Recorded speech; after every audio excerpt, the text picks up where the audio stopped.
سره دا ثبوت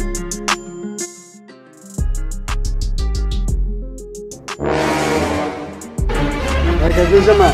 او زما څه کار دی صحیح ده نو صحیح ده اوس بیا ماښام میلاو شو زه صحیح ده واسیب نه مې 1 لک روپۍ پټې کړې دی سیم په ما باندې شک نه کوي ماښام به ځان له پایسې وکړم السلام علیکم څنګه یې برابر وعلیکم سلام خیر دی برابر واسي په یاره د کمیټه هغه روپۍ راکړه چې جمع یې کړم 1 لک روپۍ ها یې من در کومه روپۍ څه شوې یار زه چې اوس له کور نه راتلم نو روپۍ ښه پرتې وې او اوس څه شو یار چېرته ورکې شوې کوم ځای کې رایه چېرته وغورځېدې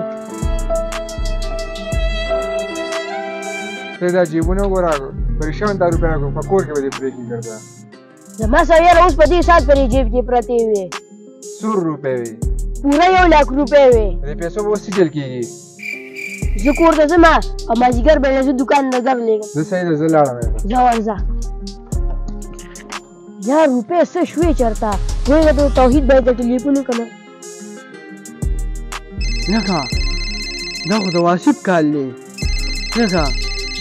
ولېږه زه یې به اوچتوم او که څه یې ووایي ده ته چېرته پته ولګېده کوم وایي به ما دې سیم په ما شک نه کوي که تپوس وکړم زه چې نه یم خبر سلام علیکم واسیبه علیکم سلام توحید بھائی زما سره 1 لک روپۍ وې او په غلطۍ باندې به تا نه اغوستې نه نه واسیبه زه خو ته نه یم خبر یاره ما خو نه دي اغوستي زه توحید بھائی چې تا نه دي اغوستې نه ده یار دا روپۍ به زما نه په کوم ځای کې ارتاوي شوي واسیب ته خو سیم پته ونه لګېده خو ځمه چې په دې پیسو باندې ځان له څه پروګرام وکړم واسیب بھائی السلام علیکم وعلیکم سلام څنګه یې ښې برابر زما نه 1 لک روپۍ ارتاوي شوي دي تا خو به نه یې لیدلی ستا نه 1 لک روپۍ توحید بھائی پټې کړي دي تا ته څنګه پته ولګېده چې هغه پټې کړي دي ما هغه ډېرې پاڼې لیدل دي چې ستا نه پیسې پټې کړي دي خو ما ویم نه د ده خوږ ملګری دی ما ته تسوي نه زه صحیح ده داسې کار ورسره وګورې دا غوږ لږ راځي خو کته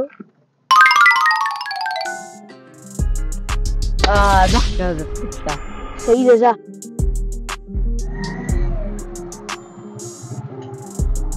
توحید بھائی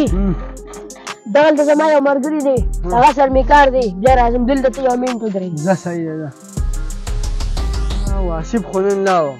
خو د ده نه به زه نن پیسې څنګه پخوم وه پیسې هلکه نن مې بیا چانس ولګېد ښه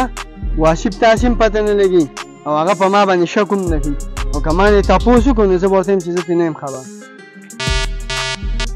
توحیده پالټی ته ځو او راځه چې ځو دلته زما روپۍ پرتې وې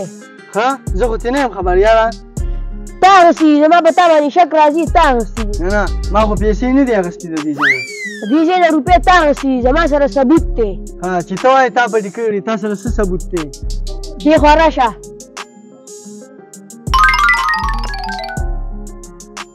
نو دا وینه وینې زما سره دا ثبوت دی یاره زه تا ته ډېر کوسترګی یم او ما معاف کړه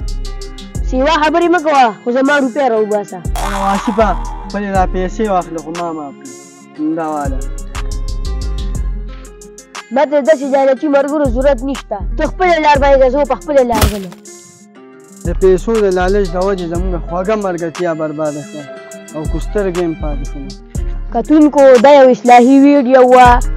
خو خوښه شوې وي نو فالو یې کړئ او سبسکرایب یې کړئ که هر څومره خواږه ملګري نو یو بل نه د پیسو لالچ نه کړي که نه کو لالچ کړي نو بیا به دغه شیان بې شرمه کوسترګې ولاړي او تاسو ویډیوګانې ګورئ خو فالو کوئ او سبسکرایب کوئ نه نو دا چینل فالو کړئ سبسکرایب یې کړئ او بیل ایکن دباو کړئ